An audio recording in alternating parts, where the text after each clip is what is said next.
सब बताएं मेरा किस्सा कैसा रहा। सरपंच जी तुरंत बोल उठा। मुझे तुम्हारे किस्से पर जरा भी विश्वास नहीं हो रहा है। धनीराम, तुम्हारी कहानी बिल्कुल झूठी है। वहाँ मौजूद सभी लोग भी बोल उठे। हाँ, धनीराम की कहानी बिल्कुल झूठी है। ऐसा ना कभी हमने देखा ना सुना। ऐसा कभी नहीं हो सकता सेठ जी। वाह, बन गया काम। लड़की को तो मेरी कहानी को सच बतानी पड़ेगी, वरना उसे हारना ही होगा। धनीराम इतना सोच ही रहा था कि मीरा बोल पड़ी। वाह वाह सेठ जी, वास्तव में आपका किस्सा मुझे 16 आने सच लगता है। आप जैसे चतुर धनी लोगों के साथ तो इससे भी कई ज्यादा मजेदार घटनाएं घटती रहती होंगी। अच्छा, तो फिर मैं जीता। लाओ मेरे 50 सोने के सिक्के मुझे दो और यहाँ से अपना मुंह काला करो। ऐसे नहीं सेठ जी, पहले आप सब मेरा किस्सा भी तो सुन ले, फिर फैसला होगा कि कौन जीता और कौन हारा। ठीक है, तो सुनाओ अपना किस्सा। मीरा ने अपना किस्सा सुनाना आरंभ किया। एक बार मैंने अपने गांव के बीचों बीच कपास का बीज बोया।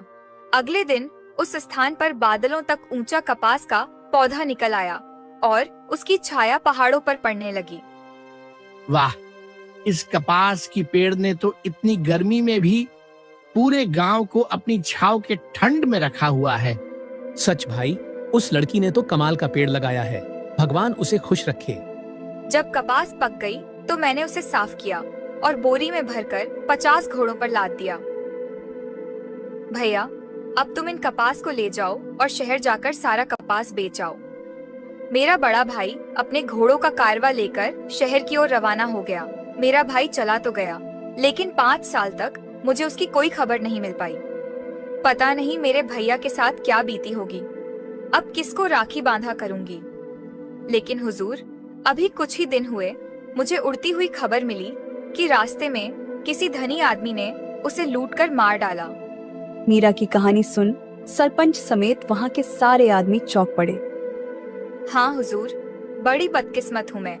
मैंने तो हत्यारे को ढूंढ पाने की आशा ही छोड़ दी थी, परंतु भाग्य ने मेरा साथ दिया और मुझे उस हत्यारे के बारे में मालूम चल ही गया। क्या? कौन है वो खूनी दरिंदा व बेईमान?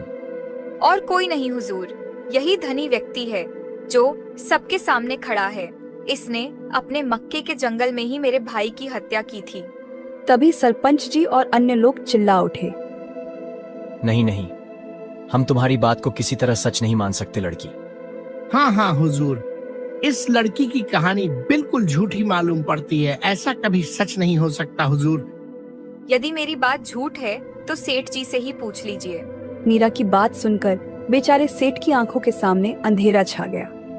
उफ, बुरा फंसा अपनी ही जाल में। यदि मैं इसकी बात को झूठ कहता हूँ तो मुझे इस चतुर लड़की को 500 सोने के सिक्के देने होंगे, और यदि सच कहता हूँ तो उससे भी बुरा होगा।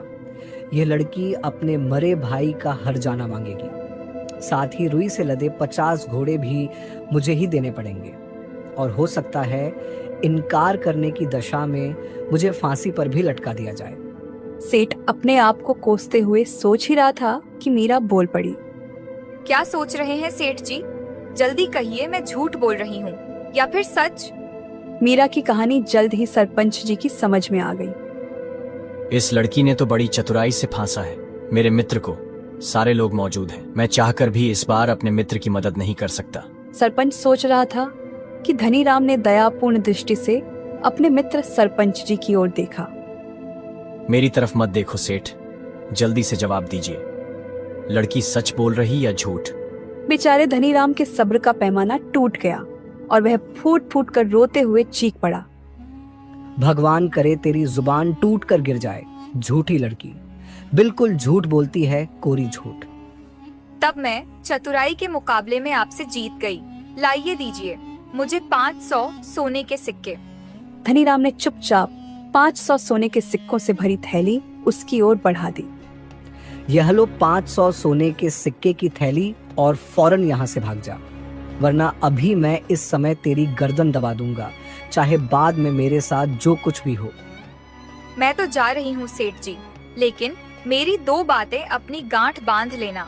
पहली यह कि किसी भी कमजोर और गरीब को दोबारा ठगने की कोशिश मत करना, और दूसरी यह कि किसी को भी बच्चा समझकर उसे अकल के मामले में शर्त मत लगाना, वरना शायद वो दिन तुम्हारी जिंदगी का आखिरी दिन होगा। बेचारा सेठ अपने की पर पछताने के अलावा उसके पास दूसरा कोई रास्ता नहीं बचा और मीरा भरी सभा से अपनी जीती हुई सोने के सिक्के लेकर अपने घर आ जाती है, अपनी बेटी को बिना गधे के वापस लौटते देखकर। अरे उसके साथ तो गधा है ही नहीं, कहीं मेरे जैसे उसके साथ भी नहीं हुआ।